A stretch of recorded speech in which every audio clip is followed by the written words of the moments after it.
Oi pessoal, tudo bem? Professor César falando. Estamos aqui para mais uma aula de ensino remoto de emergência. Bom, gente, então nos vídeos anteriores, né, nós estamos trabalhando o tema chamado forças intermoleculares. Nós já fizemos aqui, cumprimos adequadamente o item 1, o item 2, o item 3. Na última semana a gente estava trabalhando o item 4, né? Então, a partir de alguns experimentos que eu mandei para casa, a gente começou a pensar sobre as propriedades macroscópicas e qual que é a relação delas com as forças intermoleculares, certo? E estamos resolvendo exercícios. Esse aqui é o caminho é a trilha da nossa aula, certo? Então, item 3 nós já vimos, quais são os tipos, resolvemos os exercícios, né? Exercício 1 nós já resolvemos. Exercício 2 também, 3 também, tudo isso aqui a gente já viu. 4, estou só retomando aqui para a gente relembrar. E o 5 também, tudo isso nós já vimos. Aí nós entramos aqui no item 4, né? Propriedades macroscópicas e as forças intermoleculares. Nós já vimos temperatura de fusão e de ebulição, como é que as forças intermoleculares interferem na temperatura de fusão e ebulição, né? Tudo isso aqui nós já vimos. Nós também já pensamos na solubilidade, né? Então, por que? Então, esse slide o tio já passou para vocês, né? Então, por que moléculas de gordura não se solubilizam bem em água? A gente já explicou, já. Agora, e a gente falou um pouquinho também do item 3, né? Quer dizer, do item 3 não. Da experiência 3 que a menina apresentou pra gente, que era o porquê que a água evapora muito mais lentamente do que a propanona, apesar de terem pesos moleculares bem diferentes, né? Então a gente viu que isso tem a ver com as forças intermoleculares, que na água são muito mais intensas, que é por ponte de hidrogênio. Na propanona, o tipo de força intermolecular é por dipolo-dipolo, e aí, apesar de ter o peso molecular maior, o processo de evaporação é muito mais lento, né? Mas aí, o que acontece? A gente pensou a respeito do ponto de fusão e ponto de ebulição. E aí, a partir do ponto de ebulição, a gente pensou na evaporação. De certa maneira, normalmente, compostos que têm ponto de ebulição bem altos costumam evaporar muito lentamente, né? Isso é costume a gente pensar, né? Normalmente é assim que acontece. Mas o processo de evaporação está muito mais relacionado com pressão de vapor do que qualquer outra coisa. Então a gente não falou sobre pressão de vapor, vamos falar aqui brevemente. Na verdade, vocês vão ver isso aqui em algum momento, em outra disciplina, tá? Mas vamos relembrar o que é pressão de vapor, né? Então tá aqui um equipamento que dá para a gente medir a pressão de vapor, por exemplo, do etanol, tá? Do etanol líquido, que é um álcool. Então, se eu fechar essa torneirinha aqui, ó, aqui eu tenho um equipamento para medir pressão, né? Com mercúrio, por exemplo, mercúrio líquido, né? Fecha a torneirinha. Eu tenho aqui esse Uzinho aqui, ó, com mercúrio. Aí, aqui eu acoplo, por exemplo, uma bomba de vácuo, né? E abro essa torneirinha aqui. O que vai acontecer? Todo líquido, ele tem uma pressão de vapor, né? Que está associado com quanto que as moléculas evaporam, né? O que acontece? Se eu colocar aqui uma bomba de vácuo, ela vai sugar esse vapor que está aqui, ó, a substância que está no estado gasoso. Aí quando eu fecho essa torneirinha e abro essa, o que vai acontecer? Num segundo momento, né? Então, vamos pensar assim, num primeiro momento eu tenho vácuo quase que absoluto aqui, vai.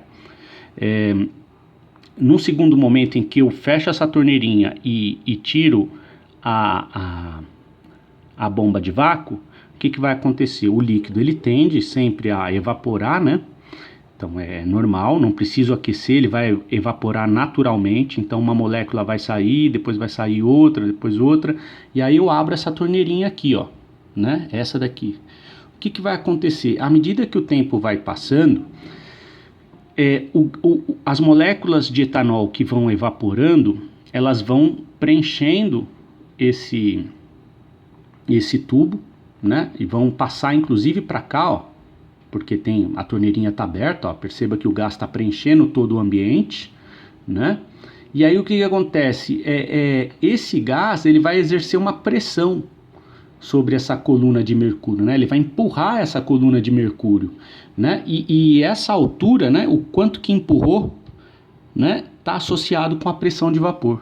Então isso é pressão de vapor, certo? Quanto maior a pressão de vapor, mais esse gás é capaz de empurrar essa coluna de mercúrio. Dá para medir isso. Eu não vou entrar nos detalhes. É só para você compreender de uma maneira bem simples o que é a tal da pressão de vapor. É essa pressão exercida pelo vapor dentro de um recipiente fechado, né? Pressão de vapor é uma coisa bem intuitiva, né? Dá aquela ideia de... né? Quando você derruba, por exemplo, gasolina no asfalto quente e você olha contra a luz assim, você percebe aquele gazinho saindo assim, ó. Visualmente você percebe, né, aquele vaporzinho saindo. Não precisa nem ter um asfalto quente, né? Se você derrubar gasolina sobre uma superfície fria, né, e olhar a gasolina contra a luz, você vai perceber aquele vaporzinho saindo. Isso acontece por quê? Porque a pressão de vapor da gasolina ela é bem grande, né? É uma pressão bem razoável. E já a pressão de vapor da água ela não é tão grande assim, por isso que esse fenômeno você acaba não enxergando, né? Então, mas quando que a gente mede essa pressão de vapor, né? Porque num primeiro momento você tem um ambiente esvaziado. Aí à medida que o tempo vai passando, moléculas vão evaporando e vão ocupando esse espaço, e vai empurrando essa coluna de mercúrio. Só que isso tem um limite, né? Qual que é o limite? É quando entra numa situação de equilíbrio.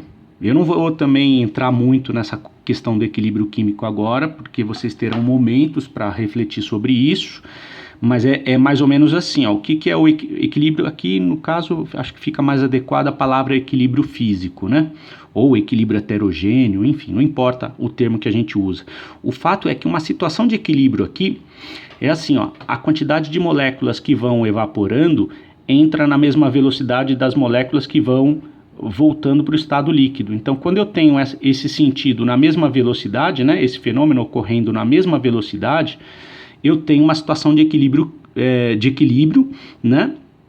E aí a quantidade de moléculas, a quantidade líquida de moléculas que tem aqui, ela não aumenta mais, porque essa velocidade no sentido de evaporar se iguala com essa velocidade no sentido de condensar, né, de voltar para o estado líquido. Então, quando eu tenho essa quantidade limite de moléculas numa dada temperatura, essa quantidade de moléculas exerce uma pressão, ela empurra essa coluna de líquido e aí essa altura está associada com a pressão de vapor, certo? Então, esse é o fenômeno mais adequado para a gente pensar na evaporação. Líquidos que têm alta pressão de vapor evaporam mais facilmente, né? Então, olha lá, ó. Líquidos que têm alta pressão de vapor, né, evaporam mais, né? Evaporam mais facilmente. Agora, qual que é a relação da pressão de vapor com as forças intermoleculares? De modo geral, quanto maior a força intermolecular, menor é a pressão de vapor. Dá pra gente ficar brincando de imaginar essas coisas, né? Então, se eu tenho um copo aqui, ó, um becker, com moléculas, olha lá, ó, moléculas que têm uma interação muito forte entre elas, do tipo ponte de hidrogênio. Ó, cada bolinha dessa daqui é uma molécula. Se eu tenho uma interação muito forte do tipo ponte de hidrogênio ou ligação de hidrogênio entre elas, na hora que essa molécula tenta escapar daqui, tenta evaporar, ela se sente presa nessa outra aqui e nessa outra aqui também, né? Então, o que acontece? Quanto maior a força intermolecular, menor é a pressão de vapor e, consequentemente, menor é a evaporação. Certo? Então isso aqui é muito intuitivo, ó, é brincar de imaginar, gente. Né?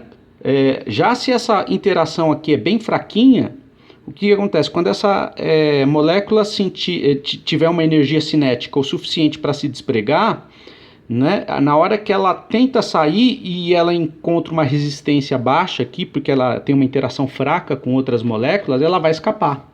Então ela vai evaporar mais facilmente.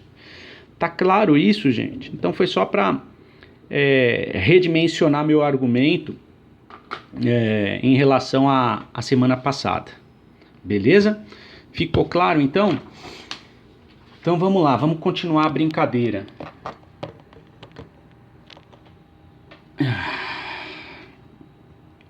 Ó, então, o que a gente vai fazer aqui agora, né? Eu vou deixar exercícios para casa, certo? Precisamos treinar tudo isso que a gente viu. Então, exercício 6, ó, letra A, B e C, vai ficar para casa. Acho que a gente já tem condições de, a partir de todo esse aparato teórico que a gente já discutiu, conversou, já dá pra gente pensar nisso aqui, ó. Exercício 6, letra A, B e C, fica para casa. Certo? Exercício 7, também vai ficar para casa, ó. Coloque as substâncias em ordem crescente de ponto de ebulição. Ó, esse camarada aqui, ó, cloreto de bário, é um composto iônico.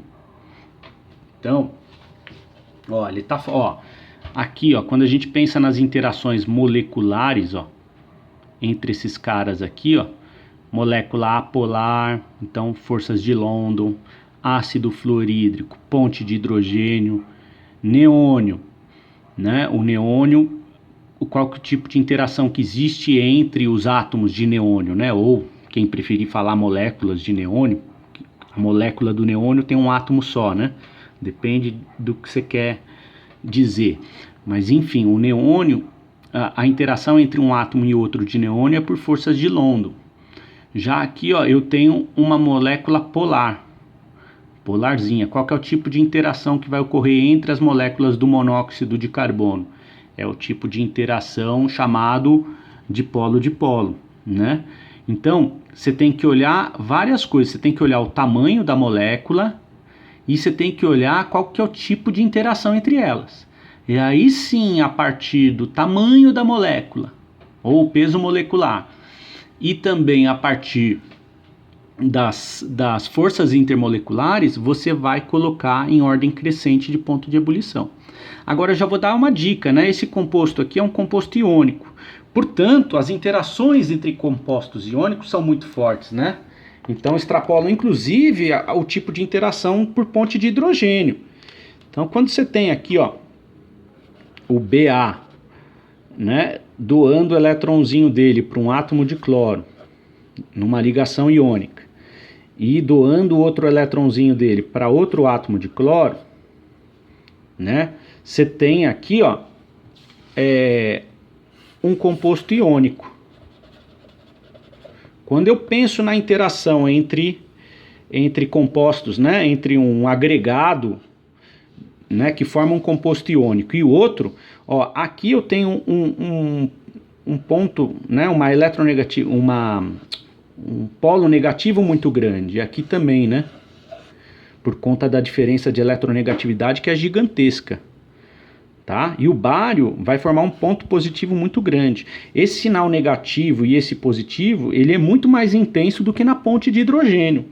Então, para compostos iônicos, a interação entre um agregado aqui, ó, e outro, se eu pensar num outro bloquinho aqui, ó, o lado positivo do Ba, né, o Ba, eu não vou desenhar bonitinho porque eu não sei desenhar, é uma merda o meu desenho, né? Mas quando eu penso no arranjo entre esses agregados, né, você tem um superpolo negativo aqui, um superpolo positivo aqui. Esse superpolo positivo vai atrair fortemente a parte negativa desse outro agregadinho aqui. Então essa interação é muito mais intensa, gente. Muito mais intensa do que por ponte de hidrogênio, porque esse polo negativo é muito maior do que o polo negativo lá da ponte de hidrogênio. né? Quando você pensa na água, olha lá, ó. Aqui tem um polo positivo grande, mas não tão grande quanto aqui. Aqui tem um polo positivo não, negativo, né? Aqui tem um polo negativo grande, mas não tão grande quanto aqui. Aqui tem um polo positivo grande, mas não tão grande quanto aqui. Então, na interação entre uma molécula e outra, olha lá, ó.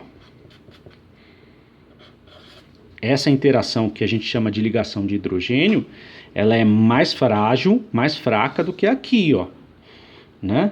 Dá pra gente pensar, por isso que o cloreto de bário, na temperatura ambiente, ele é sólido, né? Porque essa interação, ela é tão forte, mas tão forte, mas tão forte, que eu formo um sólido, mesmo na temperatura ambiente. Inclusive, para eu conseguir fazer o cloreto de bário se transformar no estado líquido, eu tenho que fornecer alta temperatura.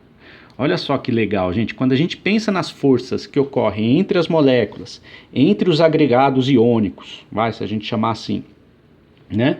Se essa interação aqui, ó, o meu polo positivo aqui é gigantesco e o meu polo negativo é gigantesco, tanto aqui quanto aqui, ó, essa interação aqui vai ser muito forte.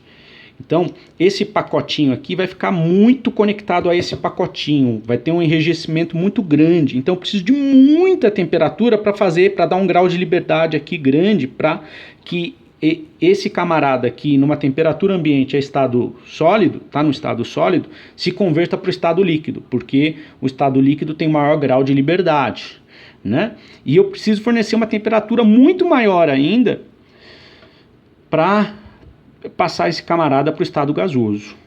Tá claro isso, gente? Então, compostos iônicos, vocês já viram isso semestre passado, compostos iônicos, a interação que ocorre entre um agregado e outro, ela é muito mais forte do que o que ocorre nas moléculas, que são compostos moleculares. Certo?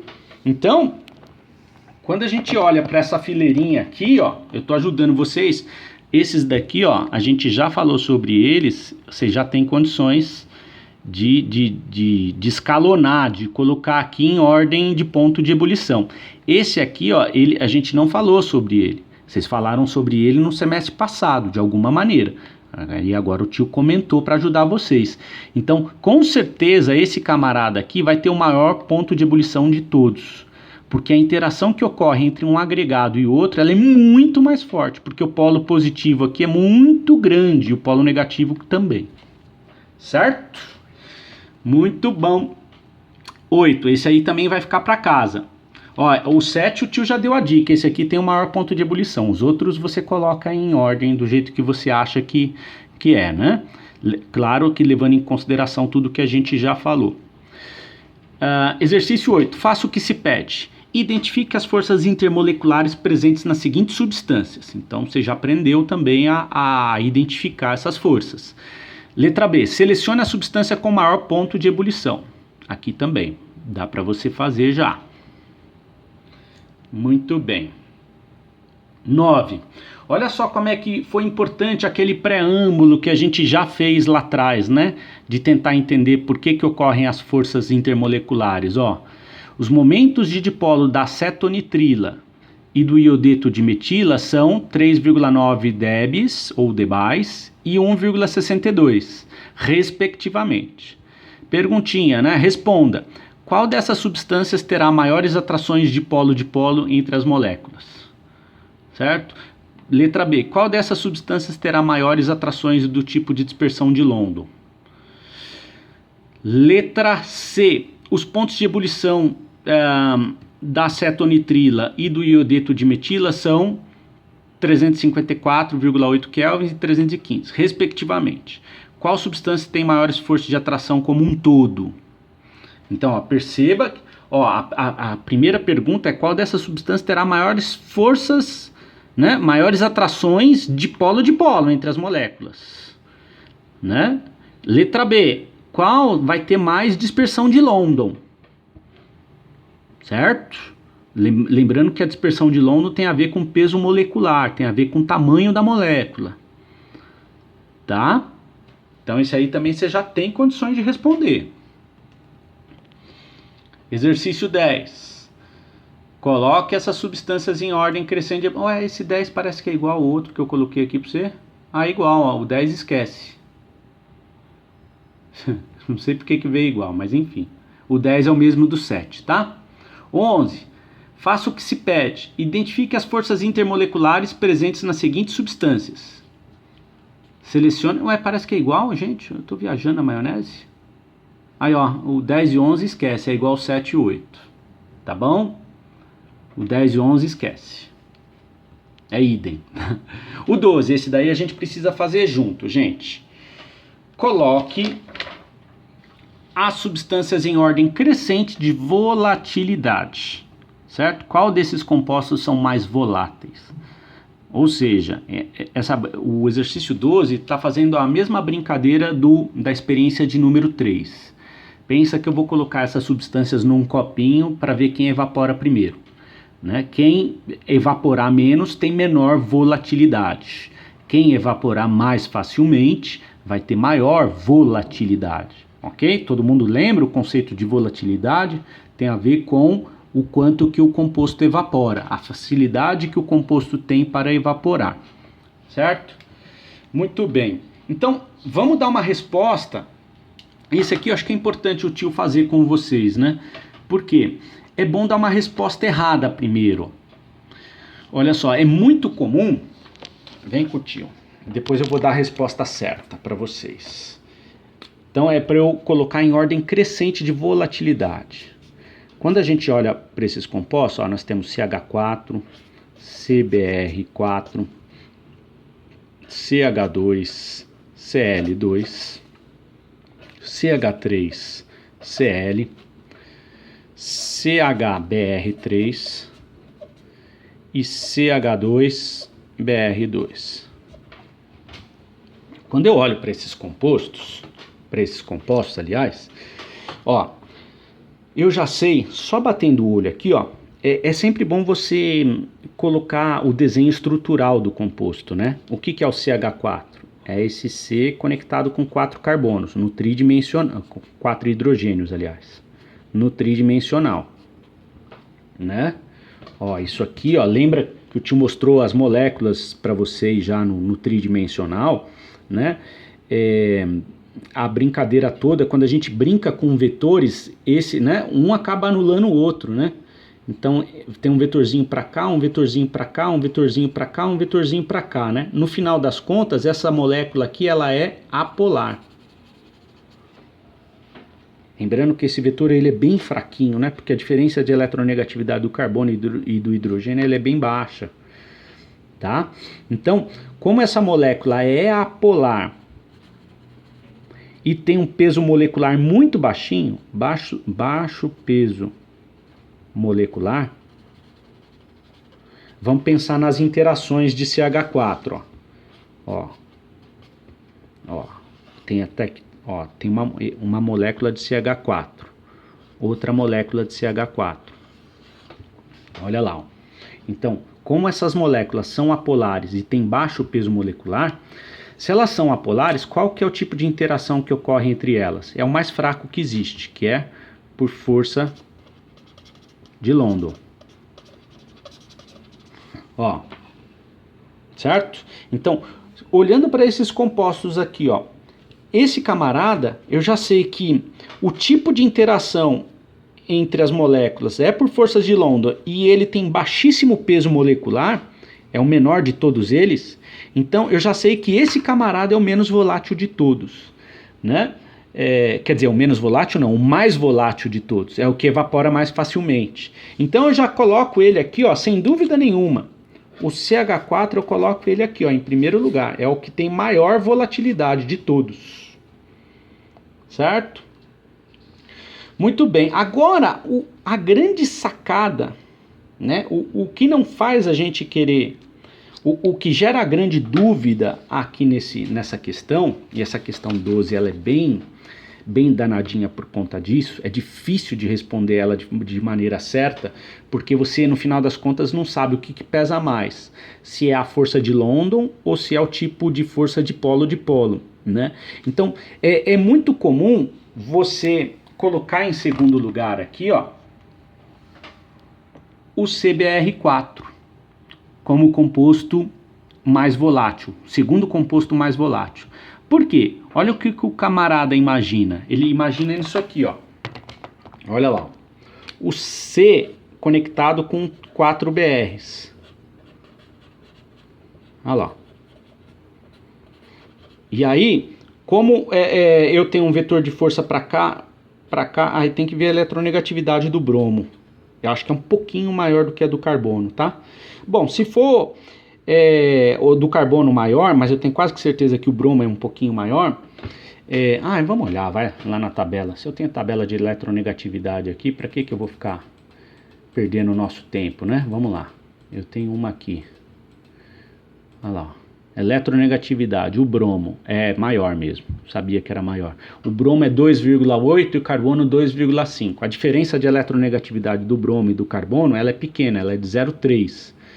Então eu tenho um vetorzinho de força para cá, um para cá, olha lá, um para cá e um para cá, né? Então, mas no final das contas, esse com esse aqui tem um vetor para cá, esse com esse tem um vetor para cá, e aí esse anula esse. Nós já fizemos isso em outras ocasiões, né? Então é muito comum você olhar para essa molécula e falar assim, olha, como é que vai ser a interação entre o CBr4 e outra molécula de CBr4, ó, CBr, BR, BR e BR. O tipo de interação aqui, ó, por forças de London, né? Então é muito comum você olhar para isso aqui e falar, olha, ele é o segundo composto menos volátil, mas você não pode esquecer que o átomo de Br, ele é bem grandão, ele é muito maior do que os átomos de cloro. Então o fato dessa molécula aqui, ó, ser bem grandona, essa interação por forças de London, ó, ela não é pequena, ela é até que razoavelmente grande, né? Então isso acaba não trazendo uma volatilidade tão grande para a molécula, né? Aí você pega e fala assim, professor, mas como é que eu vou conseguir descobrir isso, né? Numa prova e tudo mais. Então, se vier uma questão desse tipo numa prova, num concurso, fica difícil de você julgar, né? É bem difícil.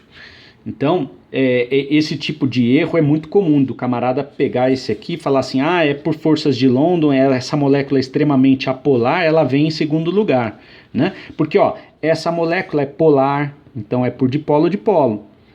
Essa daqui também é por dipolo-dipolo. Essa daqui também é por dipolo-dipolo. Essa também, todas essas daqui são polares. Então, se são polares, você imagina que a força intermolecular é maior e o ponto, né, a vaporização vai ser mais dificultosa, mas não é. Olha só que louco, né? Então, o que está predominando aqui, ó, esse camarada, como ele tem 4 átomos de bromo pendurado, e esses átomos são muito grandes, essas forças de London aqui, ó, elas são muito intensas. Elas são fracas, mas aqui, como eu tenho 4 átomos de bromo aqui e 4 aqui, essas forças de London são intensas. Tão intensas ao ponto desse camarada ser o composto menos volátil. Então, CBr4 é o composto menos volátil de todos. Certo? Por quê? Porque aqui as forças de London estão superando as forças do tipo dipolo-dipolo, por conta do tamanho dos átomos de bromo, né? Então, isso é uma coisa curiosa, gente. Aqui, acho que o que menos importa é o certo ou o errado, certo? O que importa é você saber pensar. É isso que eu acho que faz diferença, gente, né? Então, aprender a pensar quimicamente, né? Essas dúvidas, elas são naturais. O que pesa mais? Eu sei que as duas coisas pesam, mas o que pesa mais? Não sei, né? É difícil de saber julgar isso. Então o CH4 é o mais volátil de todos, o CBr4 é o menos volátil de todos. Então esse aqui nós já colocamos, esse aqui também. Muito bem. Agora, e esses outros aqui, ó? Qual que é a ordem, né? Então a ordem aqui de novo, gente. Pelo fato de eu ter bromo e bromo aqui, ó, eles são átomos muito maiores do que o cloro. Apesar do cloro ter uma eletronegatividade maior do que o bromo, e que, portanto, vai gerar um dipolo maior, mais intenso nas ligações com o carbono, né? O tamanho da molécula, né, o tamanho dos átomos aqui vai ser preponderante, vai ser o que vai determinar o ponto de o quanto que cada composto vai ter de facilidade para volatilizar. Então, olha só, depois desse aqui nós temos o CHBr3, né, vai ser o segundo composto menos volátil, e aí depois o CHBr2, né? Ó, esse composto é mais volátil do que esse. Por quê? Porque esse aqui tem átomos tem um maior número de átomos mais pesados, com nuvens eletrônicas maiores, o que vai proporcionar uma interação de London mais forte do que esse. Certo? Então, ó, já dá para colocar esse e esse. E aí, o cloro, né? Ele tem uma eletronegatividade maior do que o bromo. Portanto, vai gerar um dipolo maior, né, do que no bromo, só que foi como eu falei, aqui o tamanho do átomo ele está pesando um pouquinho mais para a interação que ocorre entre as moléculas, né? Então, quem que vai ficar aqui, quem que será o próximo na brincadeira? O CH2Br2 e não, já pus o CH2Br2, o CH2Cl2 e o CH3Cl. Certo? Então, ó, primeiro composto, o mais volátil de todos, CH4. Peso molecular baixo, né? A molécula é apolar. Segundo composto, CH3Cl. Né? Ó, a interação entre as moléculas do CH3Cl é por dipolo-dipolo. Certo?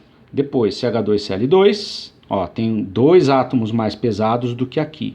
Então, esse aqui é menos volátil, vai evaporar com mais dificuldade.